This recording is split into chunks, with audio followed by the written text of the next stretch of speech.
നമസ്കാരം. American president Donald Trump Israel പ്രധാനമന്ത്രി Benjamin നെതന്യാഹുവുമായുള്ള നിർണായക കൂടിക്കാഴ്ച ഇന്ന്. ഇസ്രായേൽ പ്രധാനമന്ത്രി ബെഞ്ചമിൻ നെതന്യാഹുവിന്റെ US സന്ദർശനം തുടങ്ങിയിരുന്നു.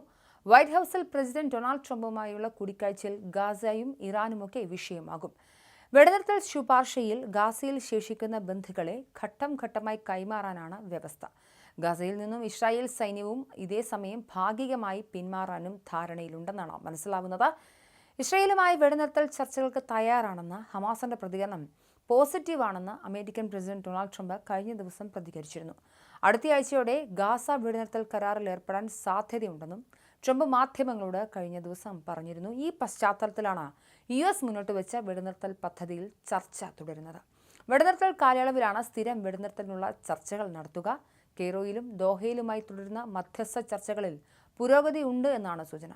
അതേസമയം ഇരുവരുടെയും കൂടിക്കാഴ്ച പുരോഗമിക്കവേ വൈറ്റ് ഹൌസിന് പുറത്തും ടെലവീവിലെ US എംബസിക്ക് മുന്നിലുമൊക്കെ പ്രതിഷേധങ്ങൾ ശക്തമായിട്ടുണ്ട്.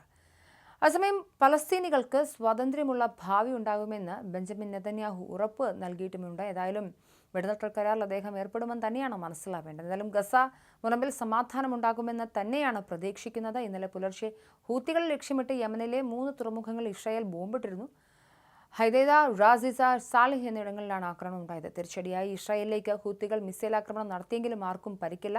കഴിഞ്ഞ കുറച്ച് ദിവസങ്ങളായി ഹൂത്തികളും ഇസ്രായേൽ ഡിഫൻസ് ഫോഴ്സും തമ്മിലുള്ള ആക്രമണം തുടരുകയാണ്. ഞായറാഴ്ച ചെങ്കടലിൽ ഹൂത്തികൾ നടത്തിയ മിസൈൽ ആക്രമണത്തിൽ ചരക്ക് കപ്പലിന് തീപിടിച്ചിരുന്നു. ജീവനക്കാരെ രക്ഷപ്പെടുത്തി. ഹൂത്തി ഇസ്രായേൽ ആക്രമണം തുടരുകയാണ്. അതേസമയം ഗാസ മുനമ്പിലെ 80% നിയന്ത്രണവും നഷ്ടമായെന്ന് ഹമാസിന്റെ മുതിർന്ന പ്രതിരോധ ഓഫീസർ ഇന്നലെ വെളിപ്പെടുത്തൽ നടത്തിയിരുന്നു. ഹമാസിന് പകരം മേഖലയിൽ ആയുധധാരികളായ സാധാരണക്കാരുടെ സംഘങ്ങൾ ഈ പ്രദേശങ്ങളുടെ നിയന്ത്രണം ഏറ്റെടുത്തെന്നും ഓഫീസർ പറഞ്ഞതായി BBC ന്യൂസ് അടക്കമുള്ള അന്താരാഷ്ട്ര മാധ്യമങ്ങൾ റിപ്പോർട്ട് ചെയ്തിരുന്നു. തുടർച്ചയായ ഇസ്രായേൽ ആക്രമണം ഹമാസിന്റെ രാഷ്ട്രീയ, സൈനിക, സാമ്പത്തിക മേഖലയിലൊക്കെ വലിയ രീതിയിൽ പ്രതിസന്ധി ഉണ്ടാക്കിയെന്നും ഹമാസിന്റെ ലഫ്റ്റനന്റ് കേണൽ കൂടിയായ ഓഫീസർ പ്രതികരിച്ചു. അതേസമയം കാര്യങ്ങൾ ഇങ്ങനെ പുരോഗമിക്കവേ പാകിസ്ഥാന് പുറകെ ട്രംപിനെ സമാധാന നോബലിന് നിർദ്ദേശം ചെയ്തിരിക്കുകയാണ് ഇസ്രായേൽ പ്രധാനമന്ത്രി ബെഞ്ചമിൻ നെതന്യാഹു. നോബൽ കമ്മിറ്റിക്ക് കത്തയച്ചതായി നെതന്യാഹു തിങ്കളാഴ്ച അറിയിച്ചു. ഇറാന്റെ ആണവ കേന്ദ്രങ്ങളിലും അമേരിക്കയും ഇസ്രായേലും അടുത്തിടെ നടത്തിയ സംയുക്ത ആക്രമണങ്ങളുടെ വിലയിരുത്തുന്നതിനിടെയാണ് ഇക്കാര്യം അറിയിച്ചത്. ഗാസയിലെ സംഘർഷം നിർത്താൻ 60 ദിവസത്തെ താൽക്കാലിക വെടിനിർത്തൽ നിർദ്ദേശവുമായി മുന്നോട്ടു പോകാനുള്ള ശ്രമങ്ങൾ ചർച്ച ചെയ്യാൻ ഉൾപ്പെടെ ലക്ഷ്യമിട്ടാണ് വൈറ്റ് ഹൌസ് ബ്ലൂ റൂമിൽ ഇരു നേതാക്കളും ഒത്തുകൂടിയത്. നമ്മൾ സംസാരിക്കുമ്പോൾ അദ്ദേഹം സമാധാനം കെട്ടിപ്പടുക്കുകയാണ്. ട്രംപിന് നോബൽ കമ്മിറ്റിക്ക് അയക്കുന്ന നാമനിർദ്ദേശ കത്ത് കൈമാറിക്കൊണ്ട് നെതന്യാഹു ഇങ്ങനെ പറഞ്ഞു. എന്തായാലും American president Donald Trump, Israel പ്രധാനമന്ത്രി ബെഞ്ചമിൻ നെതന്യാഹു എന്നിവരുടെ നിർണായക കൂടിക്കാഴ്ച ഇന്ന് നടക്കുകയാണ്.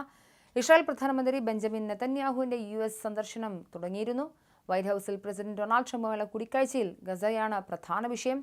ഗസയിൽ വെടിനിർത്തൽ ഉടൻ ഉണ്ടാകുമെന്ന് കഴിഞ്ഞ ദിവസം തന്നെ ഡൊണാൾഡ് ട്രംപ് പ്രഖ്യാപിച്ചിരുന്നതിൻ്റെ തൊട്ടുപുറകെയാണ് അമേരിക്കയിൽ ബെഞ്ചമിൻ നെതന്യാഹുവിൻ്റെ സന്ദർശനവും നിർണായകമായ മീറ്റിംഗ്.